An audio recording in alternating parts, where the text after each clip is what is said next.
Les Elite Jeunes, ce n'est pas seulement les 10 jours de présence sur site, c'est 1 an de préparation, une phase de bilan et ensuite on repart sur l'édition suivante.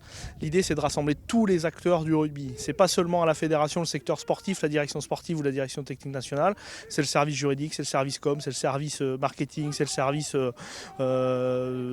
billetterie, c'est tous les services qui travaillent avec nous, mais ce n'est pas seulement la fédération, c'est les ligues régionales, c'est aussi les structures privées, dites les assos supports de clubs pro, c'est l'ensemble des acteurs et actrices qui travaillent pour le rugby français.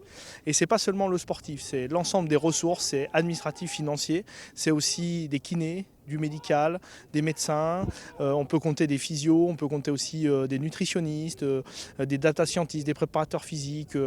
Voilà, il y a le panel très large et on met tout au service de la performance des joueurs et des joueuses présentes sur le stage.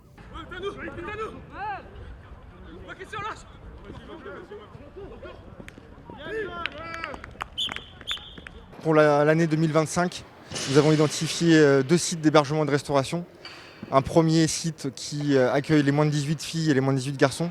Un deuxième qui accueille l'ensemble des collectifs moins de 17 et moins de 16. Concernant les sites sportifs, nous pouvons compter sur les installations mises à disposition par la ville de Fréjus, sécurisées par une convention travaillée avec les services juridiques de la fédération, qui nous offre l'opportunité de compter sur 6 terrains, dont 3 terrains engazonnés spécifiquement préparés pour l'occasion, en lien avec les services des espaces verts de la Fédération française de rugby.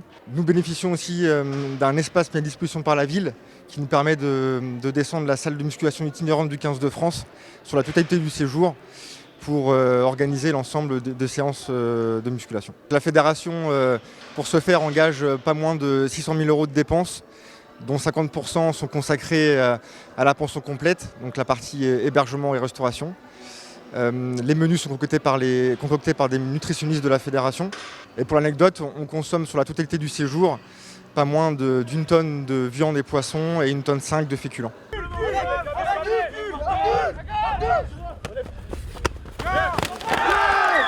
On sait que c'est un temps qui est hyper important dans le projet bleu, hyper important dans le parcours de performance fédérale, dans le parcours des joueurs vers le haut niveau.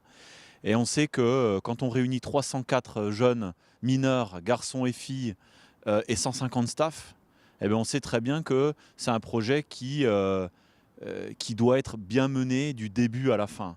Et donc c'est important que la fédération mette les moyens nécessaires, que ce soit les moyens humains ou les moyens financiers pour accompagner ça. Et donc on voit bien que là, il y a une vraie prise de conscience d'un projet transversal à l'ensemble de la fédération, qui implique différentes directions au sein de la fédération.